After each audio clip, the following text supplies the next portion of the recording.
is like a pipeline. Like Once people you are get- farming it. Once you get knocked out of lower class living, basically having a roof over your head when you have kids, that's when people want to use the system because they have nowhere else to turn. They have no assets, nothing to fall back on.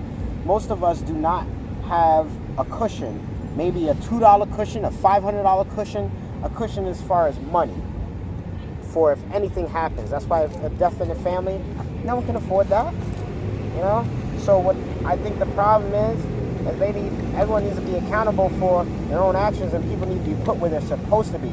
This is a mental health age and an electronic age, so everyone needs to be mentally evaluated and dealt with as such. If you can't function on your own, take your own meds, clean a house, do the life functions, then you need aid. You need to be in a home or something.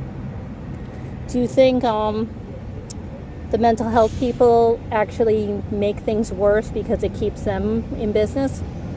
No. So you do think that the mental health people are getting the proper services here? No.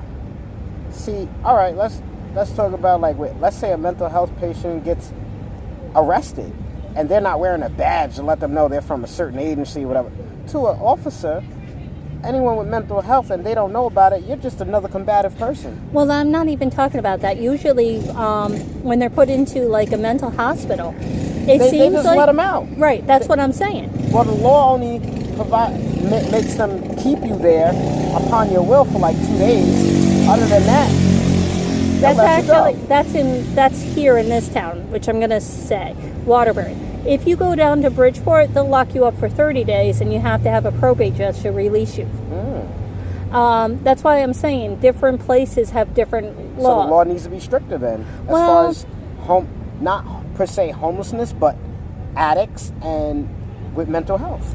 Well, the problem is it's kind of like Britney Spears. Remember how they kind of took everything away from her and locked her up? And we all admit she's off her rockers. She can't help herself because you see what she's doing online. You see that she's degrading. But at the same time, her family was stealing all her money. You know, it's almost like we have no ethics. Negligence. If you don't know what's going on, you're being negligent, because that's how they hit you with the law. If you don't know the law and you do something wrong, hey, no, negligence is no excuse. You're still wrong. You're going to be punished. Oh, yeah. But they also lie their asses off and do what they want. I mean, we're what, 20 minutes? Power and control. Well, it's abuse of power. You're absolutely right. You know? I mean, and I don't know if you want to talk about this or not. You can tell me.